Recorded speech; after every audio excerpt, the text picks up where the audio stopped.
यदि हाम्रो समाज 1000 वर्षसम्म पनि केही चेन्ज हुँदैन भनेदेखि हाम्रो फ्युचर 1000 वर्षपछि मात्रै छ र यदि हाम्रो सोसाइटी 10 वर्षमा नै चेन्ज हुन्छ भनेदेखि हाम्रो फ्युचर धेरै पर छैन, जम्मा 10 वर्षको दूरीमा मात्रै छ। Hello everyone, my name is Aarvi Sharma र यो मैले भर्खर भनेको भनाइ पिटर थिलको 0-1 किताबबाट भनेको हुँ र आज पनि म नयाँ लोकेसनमा छु। लास्ट भिडियोमा I didn't tell that location र सबैभन्दा पनि धेरैजनाले सोधिरहनु भएको थियो इनबक्समा। So this is Markhu, very beautiful location, हेर्न सक्नुहुन्छ। I never thought you would take over my mind, 'cause I've been lost, but I'm giving you all of my time. Isn't that good enough? Changing my patterns a lot. Yeah, I never thought I'd be sitting here wrapped in your arms. So let go of the things you hear. I'm not going in.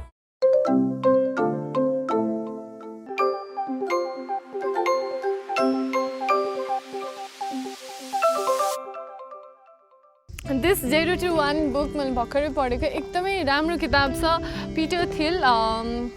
जो चाहिँ आफै पनि entrepreneur हुनुहुन्छ, investor हुनुहुन्छ। Overall he is such a good personality के आफू bachelor in philosophy गर्नुभयो अनि लयर पनि हो, त्यसमाथि what we call space x अनि यता साइन्सहरूतिर पनि इन्ट्रेस्टेड, म्याथमेटिसियन। अनि मेन चाहिँ यो किताब कसरी लेखिएको थियो भन्दाखेरि स्ट्यानफोर्ड युनिभर्सिटीमा 2012 मा उहाँले स्टार्टअप रिगार्डिङ क्लास लिन जानुभएको थियो र उहाँको एकजना स्टुडेन्ट ब्लेक मास्टर्सले चाहिँ नोट्सहरू बनाउनु भएको थियो। अनि त्यो चाहिँ सिलिकन भ्याली, युएसको सिलिकन भ्याली, जहाँ चाहिँ most of the big IT companies like Facebook, गुगलहरू छ, त्यहाँ चाहिँ सिलिकन भ्यालीमा चाहिँ ट्रान्सफर भइरहेको थियो अनि एकदमै पपुलर भइरहेको थियो। अनि why don't they make book भनेर चाहिँ अनि बुकमा कन्भर्ट गरेर वर्ल्ड वाइड हामीले पढ्न पाइरहेछौँ। र मैले यो बुक चाहिँ लगभग 650मा किनेको थिएँ, बट प्राइस चाहिँ एकदमै डिफ्रेन्ट छ। अनलाइनमा 880 रुपिस छ, कतै 670सम्म पनि छ, तर I purchase this on 650। You can also bargain if you have good negotiation skills. So without doing delay, I want to start this book review. This video is basically dedicated to all the aspiring entrepreneurs or तपाईले business गरिरहनु भएको छ, you are planning to do, then I guess तपाईलाई helpful हुन सक्छ because I found it very helpful. यसमा Peter थिलले हामीले नसोचेको कन्सेप्ट्सहरू पनि क्लियर गरेको छ कि जस्तै नम्बर 1 लेसन भनेको चाहिँ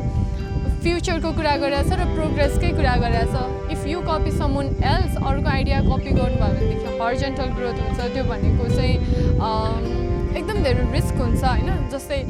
कसैको आइडिया वर्क अन गरिरहेछ, अहिले नेपालमा डेलिभरी सिस्टम एकदमै वर्क अन गरिरहेछ, अनलाइन फुड डेलिभरी स्पेसल्ली सबैजना त्यतातिर लागिरहनु भएको छ होइन। त्यो गर्दाखेरि चाहिँ प्रोग्रेस हाई हुँदैन, कम्पिटिसन मार्केटमा गइन्छ अनि कम्पिटिसनमा जाँदाखेरि प्रफिट भने जस्तो कमाउन सकिँदैन होइन। At least to survive also you have to deduct यो प्रफिट मार्जिन अनि स्लो ग्रोथ हुन्छ। So always what we have to do is new idea, new सिक्रेट्सहरू चाहिँ खोजेर चाहिँ भर्टिकल ग्रोथतिर लाग्नुपर्छ। होला सुरुमा गाह्रो हुन्छ, प्रोग्रेस अब नहुन सक्छ होइन, धेरै लसहरू हुनसक्छ, फिनान्सियली गेनहरू हुन नसक्ला, तर 0-1 मा जाँदाखेरि चाहिँ you will have high growth. अनि स्लो प्रोग्रेसमा 1 to 10 सम्म जानलाई खासै मिहिनेत गर्नु पर्दैन, तर मेजर 0-1 मा जाँदाखेरि चाहिँ you have to do a lot of hard work भन्ने कुरा गरिरहेको छ। एन्ड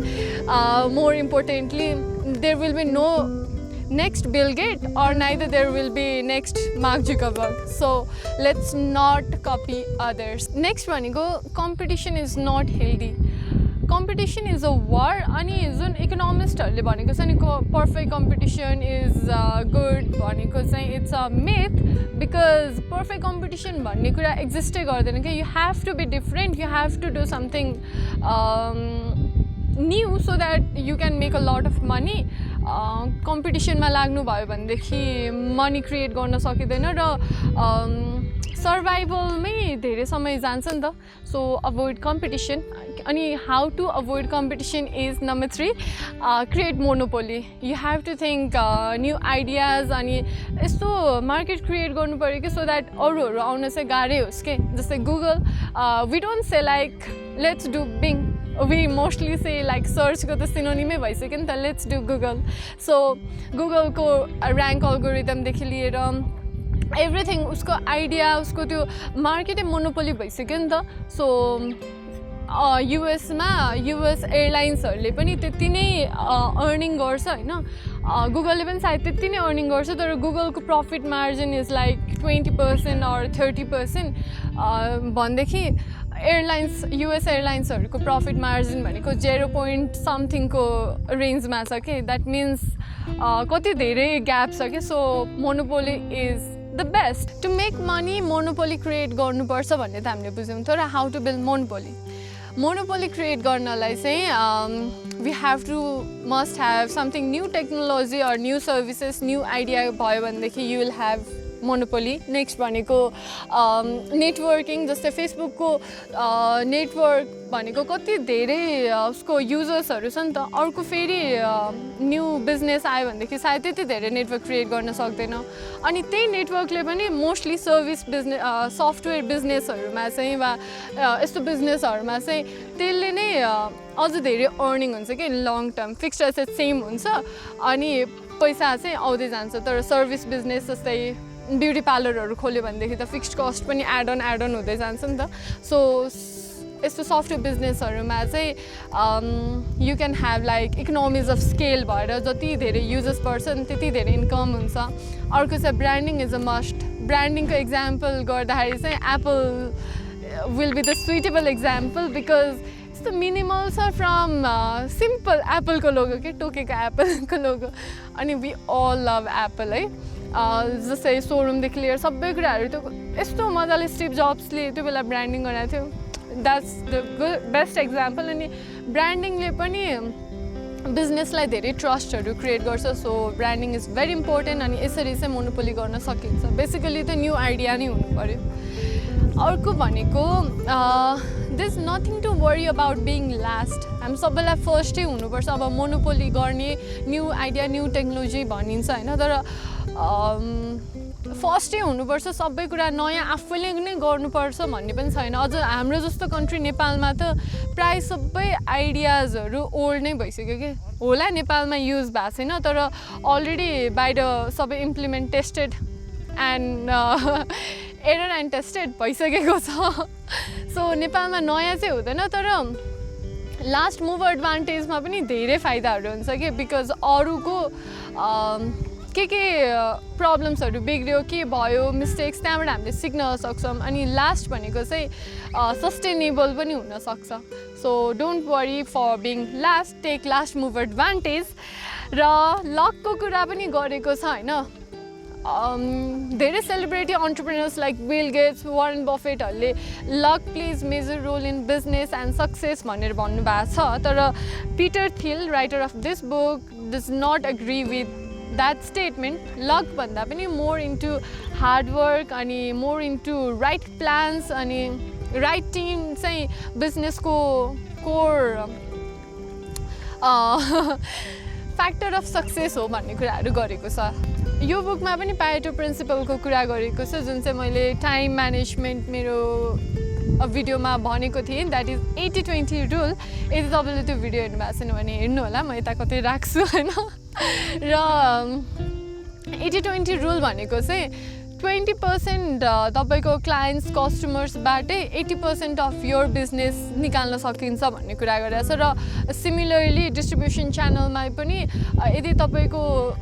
एउटा दुईवटा राम्रो डिस्ट्रिब्युसन च्यानल छ भने पनि त्यहाँबाट राम्रो सेल्स गर्न सकिन्छ you don't need and numbers of distribution channel for selling your product भन्ने कुरा गरेको छ सो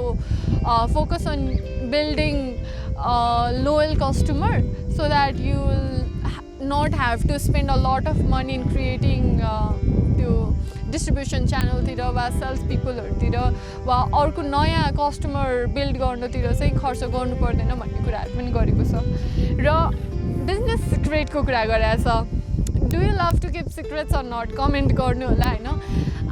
अकर्डिङ टु पिटर बिजनेसको सिक्रेट चाहिँ राख्न एकदमै जरुरी छ त्यही नै कोर रेसिपी हो टु ह्याभ सक्सेसफुल बिजनेस भन्ने कुरा गरेछ it should not be share to any one एकदम किप इट सिक्रेट भन्ने कुरा गरेछ र इक्जाम्पलमा गुगलको ऱ्याङ्क अल्गोरिदमदेखि लिएर एप्पलको आइफोन 2007मा को कुराहरू पनि गरेको छ तर I completely don't agree if you don't share your ideas and knowledge then अरूको फिडब्याक्सहरू लिन सकिँदैन अनि आफ्नै मात्र इनपुट दिएर पनि बिजनेस सधैँ ग्रोथ हुन्छ भन्ने पनि गलत हो you need to share ideas अनि अरूको सजेसन चाहिँ इक्वल इम्पोर्टेन्ट र अर्को भनेको चाहिँ sales and distribution matters a lot mostly tech बिजनेसहरूमा प्रडक्ट क्रिएसन अनि साइन्स रिसर्चतिर बढी लाग्छन् होइन र सेल्स पिपलहरूलाई चाहिँ अलिकति अन्डरस्टिमेट नै गरिरहेको हुन्छ but real work we see in sales अनि मोस्टली सेल्स पर्सनहरूलाई सेल्स पर्सन पनि भन्दैन अनि सेल्स इज हिडन के कसैलाई पनि मन पर्दैन that we sell you something भनेर everyone loves to have their own choice अनि सो बिजनेस सेल्स पर्सनहरूको नाम पनि अर्कै राखेको हुन्छ कि account executive business development person अनि त्यो झुकाउने वर्ड्सहरू हो होइन basically they are selling us everything so sales is equal important भन्ने कुराहरू पनि गरेको छु म अहिले 10th लेसनमा छु that is about founders and team there something in business that can not be change कि सुरुमै राइट डिसिजन लिन सकिनँ भनेदेखि पछि एकदमै गाह्रो हुन्छ भनेको छ अकर्डिङ टु पिटर जस्तै आफ्नो को फाउन्डर्सहरू भयो होइन इन्भेस्टर्सहरू हुनसक्छ वा अर्ली इम्प्लोइजहरू यदि उनीहरू राइट भएन भनेदेखि चाहिँ पछि लङ टर्ममा प्रब्लम हुनसक्छ वा यु क्यान नट चेन्ज के so right founder right team चाहिँ हुनुपर्छ अनि अर्को चाहिँ यो employee must be satisfied monopoly बिजनेसमा चाहिँ यो इम्प्लोइ विल बी सेटिस्फाइड अनि बिजनेसमा प्रफिट पनि आफूले भनेको जति क्रिएट गर्न सकिन्छ एभ्रिवेयरमा ग्रोथ हुन्छ so founders and team is must be good अनि that can be better how by having monopoly business so यति नै हो आफ्नो नयाँ बिजनेस गरिरहनु भएको छ भनेदेखि have some great new ideas अनि राइट टिम अनि राइट को फाउन्डर्स अनि चेन्ज ह्याभ सम चेन्ज होइन पुरानै कुराहरू कपी गर्नुभन्दा try to adapt some new thing अनि एक्सप्लोर न्यू आइडियाज यही कुराहरू गरेको छ र for all aspiring entrepreneurs especially हाम्रो कन्ट्री नेपाललाई चाहिँ एकदम धेरै नेसेसिटी छ फर यङ अन्टरप्रेनर्स बिकज मैले भर्खर यो बुक पढेँ र अनि सिलिकन भ्याली सिरिज पनि हेरेँ होइन वी डेभलपिङ कन्ट्रिजलाई त डेभलप्ड कन्ट्रिज लाइक युएस अस्ट्रेलियाहरूले त काउन्टै गर्दैन कि एन्ड द्याट्स भेरी ब्याड हामीले पनि केही नयाँ इनोभेट गर्न सक्छौँ नयाँ आइडिया छ we are also capable to do every new thing so let's do it let's explore new ideas अनि लेट्स डेभलप आवर सोसाइटी हामीबाट नै हुन्छ सो आई होप हजुरहरूलाई यो भिडियोबाट केही नयाँ कुरा सिक्न पाउनुभयो होला र this is a very good book यदि तपाईँ बिजनेस गर्न चाहनुहुन्छ भनेदेखि यु मस्ट रिड मैले फेरि भनेँ सो यति भन्दै आजको यो भिडियोलाई एन्ड गर्न चाहन्छु and I really want to thank my camera friend Sharad for shooting this video अनि यो फ्रेम पनि राम्रो बनाइदिनु भएको छ भन्ने मलाई लाग्छ So thank you so much Sharad and thanks to everyone watching this video. Don't forget to like, share and subscribe. I make videos on movies, series and books. So to not miss that content, don't forget to subscribe and hit the bell icon. And I'm also available on Instagram. Ki question queries you can follow me there or DM me. So bye bye, take care.